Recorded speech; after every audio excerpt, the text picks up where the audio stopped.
Few cities felt the push by ICE to remove detainees quickly more than Minneapolis, Minnesota. It happened there so quickly that our investigative team here in Denver noticed an increasing level of frustration with federal judges overseeing those cases. Investigative reporter Chris Vanderveen and producer Chris Hansen spent months tracking a federal effort to move thousands from city to city using some of the nation's busiest airports. This is a portion of their documentary, ICE Air.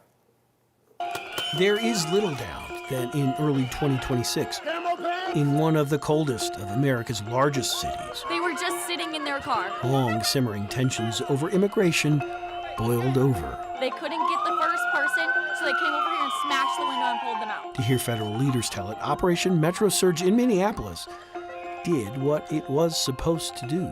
I have announced effective immediately. We will draw down 700 people effective today. Arrest, detain, transfer. ICE did this by our count 2,549 times, arguing in court filings its main processing facility, located in Minnesota's Fort Snelling, was meant solely for short-term confinement, while detainees awaited transfer to other ICE detention facilities. We identified 128 flights in and out of Minneapolis during the height of Metro Surge, flights in from states like Louisiana, Texas, Arizona, Ohio, and Wisconsin. Flights out, almost always, to one place, El Paso, Texas. We do think it is a part of a planned effort to get them out of state as quickly as possible. Minnesota-based attorney Brian Plaster marveled and bristled at the pace of the departures. It's almost immediate in many cases. We have people picked up off the street, on the way to work, from their home, from dropping children off to school, and they're taken, put into an ICE vehicle, taken right to MSP, processed, and put onto a flight to Texas within a matter of hours. That was absolutely what happened to T. Dua Vang.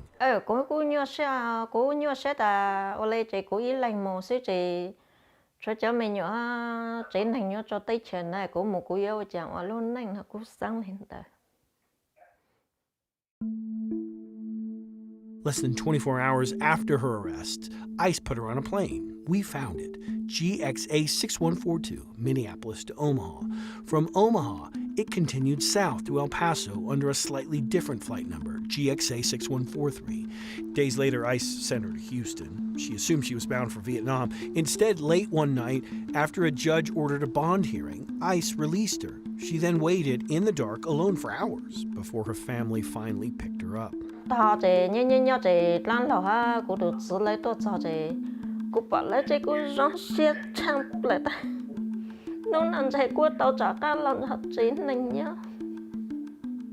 definitely think that there is a lot of strategy on ICE's part to make it more difficult for people to exercise their rights.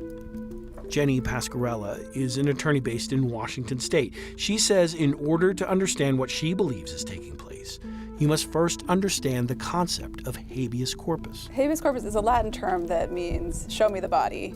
So it is a really core element of our legal system. It allows a person to say, I'm being held unlawfully. Government or whoever is holding that person respond and justify the legality of this detention. She's talking about due process, and yes, no less than the U.S. Supreme Court has said even people born outside of the U.S. remain entitled to it. As the ICE flights increased, so too did the habeas filings seeking due process. So it's really having an important role in this moment. Lawyers all over the country have stepped up to learn how to do habeas cases, file them, and fight for the rights of people who are being unlawfully detained. Take Minnesota. In a federal court database, we found 6 habeas filings in the first 4 months of 2024, 4 during the same period in 2025. In 2026, 1,175. I've seen some clients that have gone to 4 or 5 different states before hiring me and me being able to get an order precluding their continued transfer until we resolve the habeas petition. Critically, when it comes to habeas petitions, each must be filed in the state where the detainee is held. So if my client in Colorado, for example, is transferred to Mississippi, I'm not licensed to practice in the courts in Mississippi, and I'd have to find another attorney there help me, and that complicates the process a lot. ICE maintains it moves detainees based on bed space, medical needs, and other factors. A spokesperson also said it is working rapidly and overtime to remove. But a judge appointed by President Trump said in February of 2026, the quick ICE flights out of Minnesota all but extinguish a detainee's access to counsel and create barriers that make it difficult, if not impossible, for attorneys to effectively represent their clients. I do think there are some people are being sent to other states in order to frustrate legal defenses and their ability to fight their immigration cases. And where ICE sends someone matters. In early 2026, a federal appeals court ruling covering Mississippi, Louisiana, and yes, Texas, expanded the federal government's authority to hold some immigrants without bond hearings. Lawyers we spoke to say it raises questions about where detainees are sent. That part, I think, also is intentional to move people to places that are more hostile courts and are less likely to release them.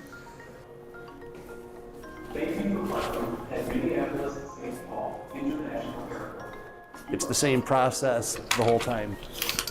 They pull up, they park at Signature Aviation over there, the private jet terminal. The convoy arrives, they pull up the steps so the people can get on and off.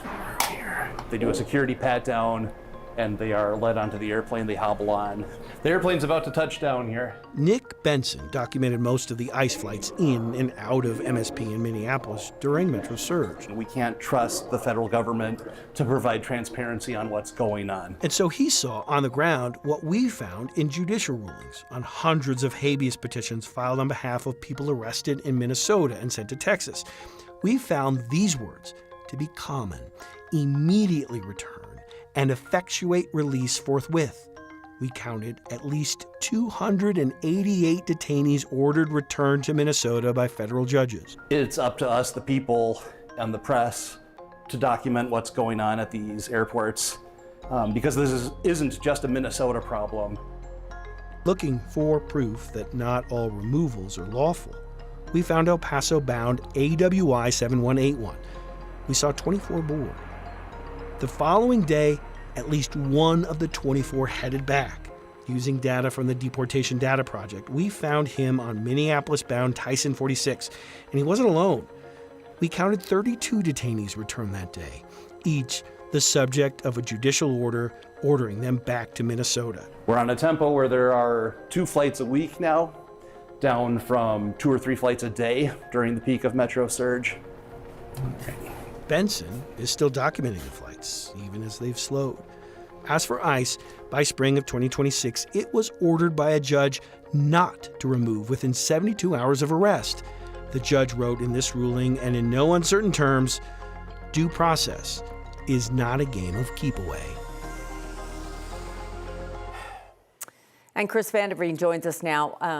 Let's talk about the judges. Are they taking notice of that here in Colorado? Yeah, you're absolutely seeing what we noticed in that flurry of habeas petitions that were filed in Minnesota. There is a similar huge, massive increase in the amount of habeas petitions that have been filed here in Colorado for the same reason, that ICE is moving people out of the state of Colorado, out of many states so quickly. And really, the habeas petition is one of the few, if only, options available for the legal representations in the federal court system to tell ICE, hold on a second, due process is not, as the judge said, a game of keep away. You've got to adhere to that. So this is really this effort. And you're seeing across the country, including here in Colorado.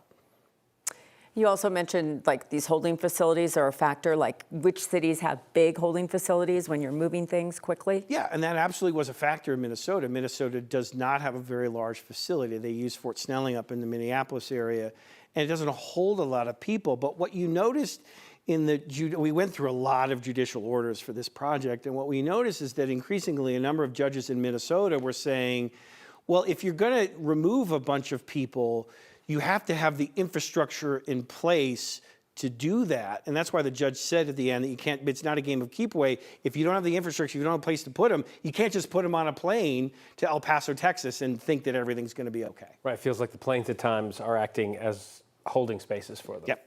All right, Chris, thanks. And you can watch the full hour-long documentary ICE Air Inside America's Secret Deportation Network, streaming now on 9 News Plus. Just scan that QR code on your TV. Watch for free.